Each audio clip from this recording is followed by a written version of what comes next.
Cześć, jestem Oliver Prázdnovský a dzisiaj będę odpowiadać na wasze pytania.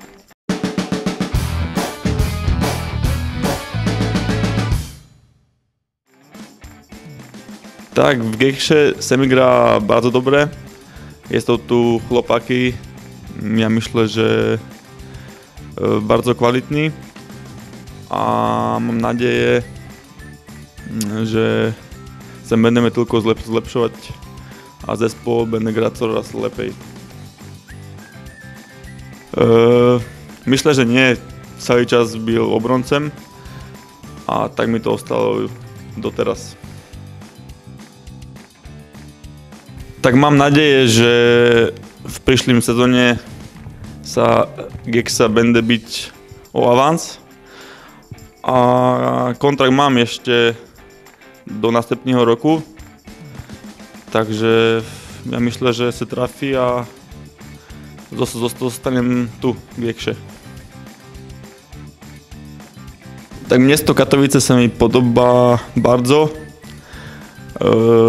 Mieszkam tu blisko Bukovej, takže znám Narbadej, Sileziu, Vešle městečko, myšle, ale Narbadej sa mi podobá na Bukovej 1. Tak, družine oceniam dobře, je tu kilka osvědčených závodníků i mladých chlopů, takže myšle, že to je taký dobrý mix. Když jsem byl mladým chlopakem, podporoval jsem Manchester United, klub Barcelona a zavše i teraz, kdyby byla taká šanca, tak bych chtěl zahrať tam. Myslím, že týgoden co týgoden je to lepej a lepej.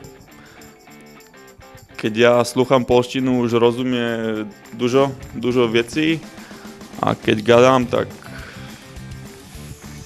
robím blendy, jak zavše, ale mám nadzieję, že to bude lepej, coraz lepej.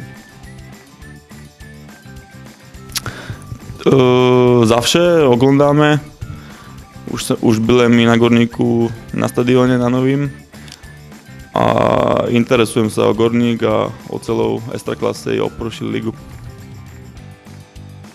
Neznám histórie polských klubů, takže nemôže povedať, kde by som nikdy nezagral, ale slyšalem, že v Ruchu Choržov.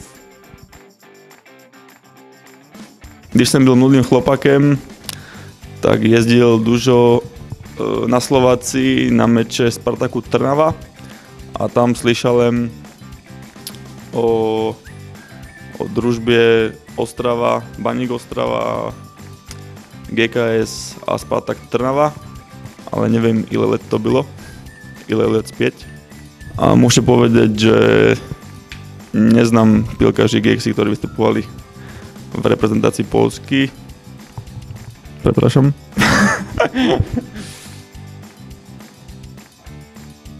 Do następného meču myslím, že v kabine je teraz bardzo dobrá atmosféra po ostatním meču. A uważam, že jak zawsze będzie trudný meč, ale myślę, že s dobrou grou povezeme 3 punkty do Sandecí. To byly všetky pytania. Dziękuję a do zobaczenia.